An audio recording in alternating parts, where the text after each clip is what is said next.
কুমিল্লা ৪ দেবিদ্বার নির্বাচনী অঙ্গনে এক অভাবনীয় ও রহস্যঘেরা নাটকের জবনিকা ঘটতে যাচ্ছে, যা কেবল ওই এলাকার ভোটারদেরই নয়, বরং সারা দেশের রাজনৈতিক সচেতন মহলকে ভাবিয়ে তুলেছে। আপাতদৃষ্টিতে যা একটি সাধারণ বাণিজ্যিক প্রতিষ্ঠানের ঋণ খেলাপির আইনি প্রক্রিয়া বলে মনে হচ্ছিল, তা এখন রাজনৈতিক বিশ্লেষকদের কাছে এক গভীর ও জটিল সমীকরণের জন্ম দিয়েছে। আসন্ন দ্বাদশ জাতীয় সংসদ নির্বাচনের ঠিক আগমুহূর্তে যখন ভোটের আমেজ তুঙ্গে, তখন বিএনপির অন্যতম শক্তিশালী প্রার্থী ও ৪ বারের সাবেক সংসদ সদস্য প্রকৌশলী মঞ্জুরুল আহসান মুন্সির প্রার্থিতা নিয়ে যে আইনি বিপর্যয় ঘটে গেল, তা কেবল একটি আকস্মিক দুর্ঘটনা নয়, বরং এর নেপথ্যে ভিন্ন কোনো রাজনৈতিক নকশা বা ব্লুপ্রিন্ট রয়েছে কিনা তা নিয়ে চলছে তুমুল আলোচনা ও বিশ্লেষণ। আদালতের সর্বশেষ ও কঠোর আদেশের মাধ্যমে মঞ্জুরুল আহসান মুন্সি কার্যত নির্বাচনের মাঠ থেকে ছিটকে পড়েছেন, আর এই পরিস্থিতির সরাসরি এবং একমাত্র সুফল ঘরে তুলতে যাচ্ছেন জাতীয় নাগরিক পার্টি বা এনসিপির আলোচিত তরুণ প্রার্থী হাসনাত আবদুল্লাহ। এই জটিল ঘটনার সূত্রপাত হয় এমএএম পাওয়ার লিমিটেড নামক একটি ব্যবসায়িক প্রতিষ্ঠানের ঋণ খেলাপি ইস্যু নিয়ে। প্রকৌশলী মঞ্জুরুল আহসান মুন্সি এই প্রতিষ্ঠানের ব্যবস্থাপনা পরিচালক হিসেবে দায়িত্ব পালন করছেন। ব্যবসা পরিচালনার জন্য তিনি প্রিমিয়ার ব্যাংক এবং আইডিএলসি ফাইন্যান্স লিমিটেড থেকে মোটা অঙ্কের ঋণ নিয়েছিলেন, কিন্তু পরবর্তীতে ব্যবসায়িক মন্দা বা অন্য কোনো কারণে সেই ঋণ সময়মতো পরিশোধ না করায় বাংলাদেশ ব্যাংকের ক্রেডিট ইনফরমেশন ব্যুরো বা সিআইবি রিপোর্টে তার নাম ঋণ খেলাপির তালিকায় উঠে আসে। একজন ঋণ খেলাপি হিসেবে নির্বাচনে অংশ নেবার আইনি বাধা থাকায় তিনি আদালতের দ্বারস্থ হয়েছিলেন। আইনি লড়াইয়ে হাইকোর্ট থেকে তিনি সাময়িক স্বস্তি পেয়েছিলেন এবং তার মনোনয়নপত্র বৈধও হয়েছিল, কিন্তু গত বৃহস্পতিবার সুপ্রিম কোর্টের আপিল বিভাগের চেম্বার জাজ আদালত সেই স্বস্তি নিমিষেই কেড়ে নিয়েছেন। চেম্বার বিচারপতি মো রেজাউল হকের আদালত হাইকোর্টের দেওয়া সেই স্থগিতাদেশ ৮ সপ্তাহের জন্য স্থগিত করেছেন। এই আদেশের আইনি ব্যাখ্যা হল, নির্বাচনের ঠিক আগমুহূর্তে এসে মুন্সিকে আবারও দালিলিকভাবে ঋণ খেলাপি হিসেবেই গণ্য করা হবে, আর দেশের প্রচলিত নির্বাচনী আইন বা গণপ্রতিনিধিত্ব আদেশ অনুযায়ী কোনো ঋণ খেলাপি জাতীয় সংসদ নির্বাচনে অংশ নিতে পারেন না। ফলে আসন্ন নির্বাচনে ব্যালট পেপারে ধানের শীষের প্রার্থীর নাম থাকার সম্ভাবনা এখন প্রায় শূন্যের কোঠায়। তবে এই পুরো ঘটনার মধ্যে সবচেয়ে চমকপ্রদ এবং বর্তমানে আলোচনার কেন্দ্রবিন্দুতে থাকা বিষয়টি হল মামলাকারী ব্যাংকের রাজনৈতিক পরিচয় ও তাদের অতি তৎপরতা। যে প্রিমিয়ার ব্যাংকের ঋণের দায়ের কারণে আজ বিএনপির এই হেভিওয়েট প্রার্থী নির্বাচন থেকে ছিটকে পড়ছেন, সেই ব্যাংকের মালিকানায় রয়েছেন আওয়ামী লীগের সাবেক অত্যন্ত প্রভাবশালী একজন সংসদ সদস্য, যিনি ঢাকা ১০ আসনের প্রতিনিধিত্ব করতেন।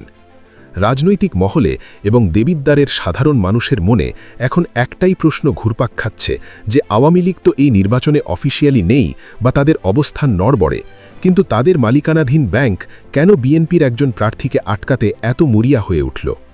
সাধারণত বাণিজ্যিক ব্যাংকগুলো পাওনা টাকা আদায়ের জন্য মামলা করে থাকে, এটা স্বাভাবিক প্রক্রিয়া, কিন্তু নির্বাচনের ঠিক ২-৩ দিন আগে হাইকোর্টের আদেশের বিরুদ্ধে এত দ্রুত আপিল বিভাগে গিয়ে চেম্বার জাজের মাধ্যমে প্রার্থিতা বাতিল করানোর নজির খুব বেশি দেখা যায় না।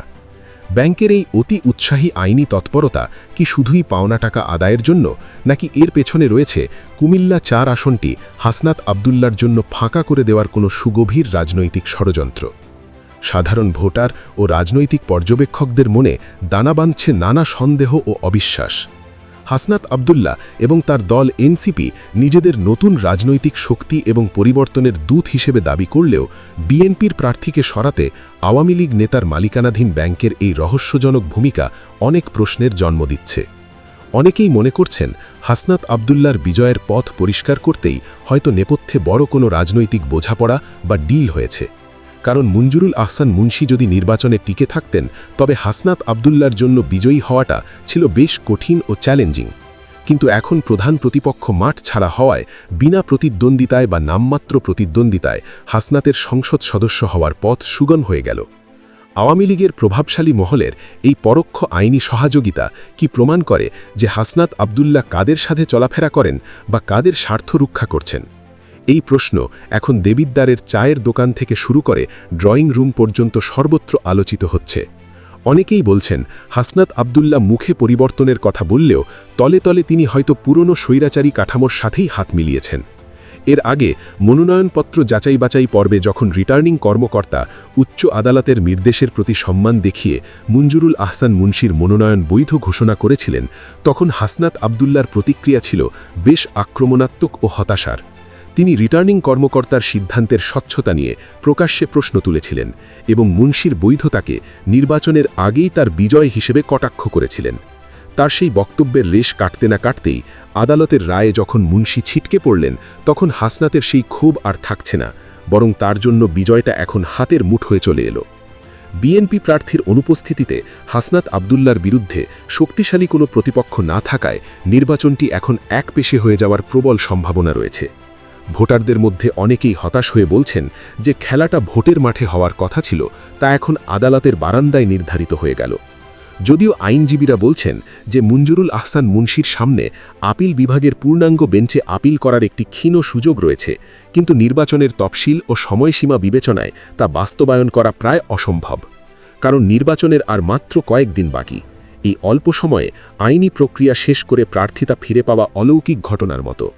ফলে ধরে নেওয়া হচ্ছে দেবিদ্বারের মানুষ এবার ব্যালটে কাদের পছন্দের ধানের শীষ প্রতীকে ভোট দেওয়ার সুযোগ হারাচ্ছেন। অন্যদিকে হাসনাত আবদুল্লাহ হয়তো খুব সহজেই কোনো প্রকার শক্ত বাধা ছাড়াই সংসদ সদস্য হিসেবে নির্বাচিত হতে যাচ্ছেন।